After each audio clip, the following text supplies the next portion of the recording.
Hey guys, it's Gia Peppers for BlameEbro.com, and I'm here with the cast of The Breaks. The 90s are coming back to us, y'all. So we're about to have a great conversation. Stay tuned. Not a hookup! Let's go! We're here to talk about The Breaks, of course, your Vh1 original film. So everybody tell me, what drew you to this project in particular? Obviously, the 90s is a golden era of so much music, but tell me what drew you one by one to the project, if you want to start. I mean, the script, the story in the script, like you just said, the era, I felt like it hasn't really been done, something hasn't really been done.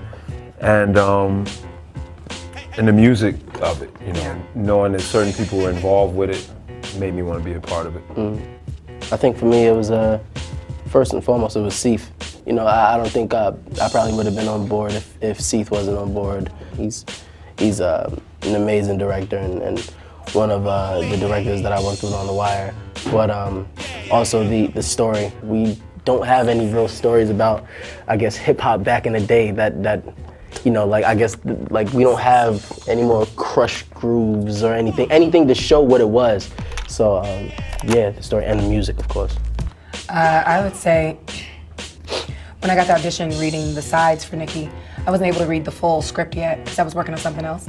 And all I could connect to was the audition sides that they gave me. I was excited from reading the description of her and what she stood for. Why music? Because I love hip hop and I think it's gonna change the face of America. You snuck in here? You remember me, don't you? I was hoping to speak with you about the position that we discussed. I'm sorry, sweetheart. Remember me now? Get this crazy bitch out of here! Unreasonable bitch! We have a lack, to me, of strong women. And she's a strong young woman at the beginning of which she didn't even know she was strong. And it reminded me of me and every other kid that's in college or gets out of college and thinks they can change the world. And she's just dope. And every character was well-rounded in a way that I hadn't seen in a long time. Wow, that's dope. Great answer. Thank you. No pressure. Yikes. We'll have to say what all they said. Also, definitely Seath. You know what I'm saying? When you got a director like that, you could kind of, you can just really know you could just do your job and everything else is gonna be good. Definitely the time period, and being from New York, it's like a hip hop movie from New York, that golden era. Honored to be a part of this project. It's rare, especially in television, to get a script where like every character is sort of a fully realized, like three-dimensional human being. So often it's like you got your lead and your other lead, and then everyone else is just kind of there to like talk. And like it was so, everyone was so well drawn, and also just like that era of hip hop in New York was.